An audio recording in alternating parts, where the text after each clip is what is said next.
안녕하세요.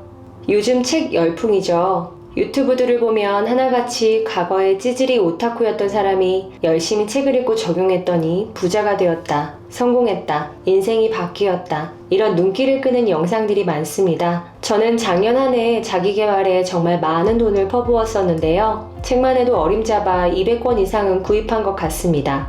여러분들은 책을 왜 읽으시나요? 저는 미래에 제가 앞으로 어떻게 살아가야 할지 불안해서 책을 읽기 시작했어요. 그리고 마침 보기 시작한 유튜브 여러 영상들에서도 책을 읽고 현재가 바뀌었다, 책을 읽고 적용했더니 자수성가를 했다, 성공을 했다 라고 하더라고요. 저는 늦게 결혼을 하고 42의 아기 엄마가 되었습니다. 이제 그 아기가 23개월이 되었어요. 제가 지금까지 살아온 방식으로 해서는 앞으로 이 아이가 성장할 때까지 책임을 질 수 없겠더라고요. 그래서 불안했습니다. 제 일의 특성상 언제까지 현장에서 일할 수 있는 신체적 나이는 정해져 있다라는 생각이 들었고, 젊고 감각 있는 후배들이 많아지고 있기에 언젠가는 자의가 아닌 타의로 이 일을 계속하고 싶어도 놓아야 할지도 모른다는 불안감이 있었습니다. 그리고 점점 자라나는 아이의 시간을 함께 해주지 못하는 미안함도 컸고요. 인생 2막을 준비해야 하는데 할 줄 아는 것이 웨딩 플래닝 하나 말고는 없다라는 사실이 너무너무 불안했습니다. 그래서 유튜브에서 성공했다는 사람들 말대로 책을 읽었어요. 추천해주는 책도 굉장히 다양합니다.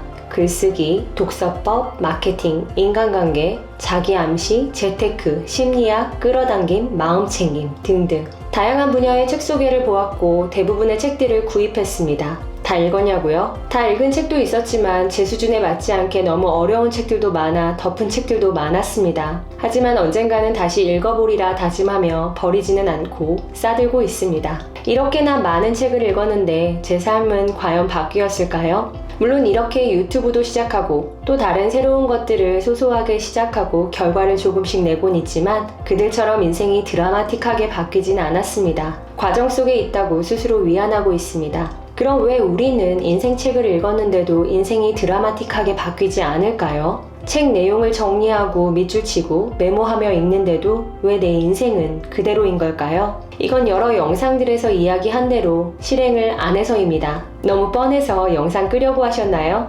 그렇다면 이제는 조금 다른 이야기일 수 있으니 조금만 더 봐주세요. 책을 읽고 정리하면서 우리는 나 그거 이제 알아 라고 생각합니다. 그리곤 잊어버리죠. 직접 써보고 해보지 않으면 잊어버려요. 언어를 배울 때 배우고 알고 말하기, 즉 실행을 하면서 우리는 언어 능력이 향상됩니다. 그래서 어느 정도 기초를 배우고 단기 어학연수라도 다녀오면 언어 능력이 월등히 올라가는 경우를 많이 보죠. 제가 23개월 아기 엄마라고 했잖아요. 저희 아이가 6개월에서 7개월쯤 되었을 무렵이었는데 막 서려고 할 때였어요. 무언가만 있으면 자꾸 일어서려는 거예요. 손을 놓으면 자꾸 넘어지고 쓰러지는데 자꾸 잡고 일어나서 손을 놓고 넘어지는 것을 반복했습니다. 지치지도 않고 매일 수백 번을 시도했어요. 그래서 결국 일어나기에 성공했습니다. 그걸 보면서 깨달았어요. 아, 자기보다 먼저 일어서 있는 주변 사람들을 보고 마음을 먹고 무작정 해보기. 이게 무언가를 배우는 가장 기초적이고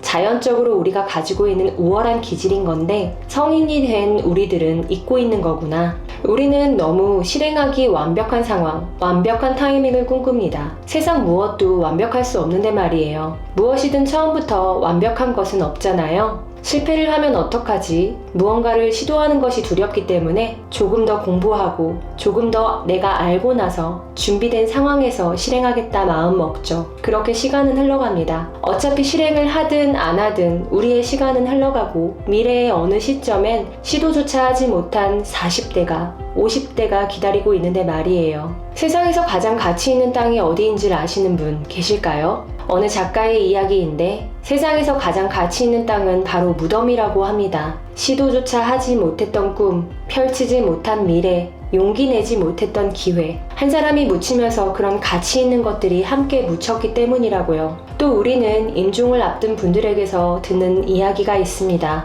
인생에서 가장 아쉬운 것이 무엇이었냐고요. 실행을 하고 실패를 했던 것? 아닙니다. 인생의 마지막 지점에서는 우리가 살면서 여러 가지 이유로 시도하지 못했던 것들에 대한 후회가 가장 크다고 합니다. 책은요, 동화전과 해설집이 아니에요. 책 보고 따라하면 무조건 인생 성공, 이런 정답집이 아니라 아이폰의 설명서 같은 거라고 생각합니다. 아이폰을 구입했는데 사용 방법을 잘 모르니까 설명서를 보고 기본 사용법을 익히는 거죠. 그리고 어떻게 하죠? 아이폰을 직접 켜고 조작도 해보면서 기능들을 능숙하게 사용하게 되는 겁니다. 사용하다 보면 설명서에는 없지만 나만의 방식으로 찾아낸 편리한 기능들 활용도 가능하잖아요. 책은 그런 거라고 생각합니다. 책에 나와 있는 그대로 했는데 왜 삶의 변화가 없어? 라고 생각하시나요? 작가의 상황은 나와 꼭 같을 수 없고 시대도 다를 수 있고 주변 환경도 나와는 다를 수 있습니다. A를 한다고 해서 작가와 똑같은 결말이 있지 않을 수도 있다는 것을 알고 계셔야 해요. 그러니 완벽하지 않아도 해보시면 됩니다. 어차피 완벽한 상황에 시도해도 똑같은 결말이 아니라면 완벽하지 않은 상황에서도 시도해볼 수 있는 거니까요. 그리고 그 과정에서 똑같은 결과가 나오지 않는다면, 아니 비스무리한 결과라도 나오지 않는다면 왜 그런 것인가에 집중해보세요. 내가 뭘 달리한 것일까? 나와는 왜 결과가 다른 것일까? 그걸 되게 만들려면 나는 어떻게 해야 하는가? 저는 거기에 더 중요한 답이 있다고 생각합니다. 그래서 비록 같은 결과가 당장 나오지 않더라도 계속 책에서 알려준 대로 실행해 볼 수 있는 것 같아요. 실행을 해보면서 결과값을 복귀하고 나에게 맞게 책 속의 내용을 커스텀하여 나의 삶의 방식으로 만들어가는 것.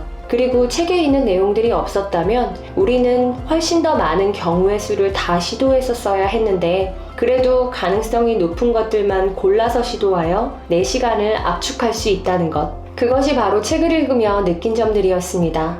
우리 모두는 각자 다른 지점에서 삶을 살아갑니다. 각자에게 맞는 난이도가 있는 거죠. 책도 지금 나에게 맞지 않는 난이도라면 아무리 좋은 책이라 해도 도움이 되지 않습니다. 그저 그렇구나 라고 먼 나라 남의 나라 이야기가 되는 거죠. 책을 많이 접해보시고 내 상황에 조금 더 맞는 책을 찾아 읽고 그 방식대로 실행해보세요. 그리고 결과값이 바로 동일하게 나오지 않는다 하더라도 그 과정에서 무엇이 달랐는지 그걸 나에게 적용하여 되게 하기 위해서는 나는 작가와 무엇을 달리해야 하는지 생각해 보셨으면 합니다. 여러분께서 관심 가져주시고 다음번에 기회가 된다면 나에게 맞는 책 고르기 영상도 촬영해 볼게요. 오늘도 영상 시청해 주셔서 감사합니다. 여러분들의 구독과 댓글은 저에게 큰 응원이 됩니다. 다음 영상에서 또 뵙겠습니다.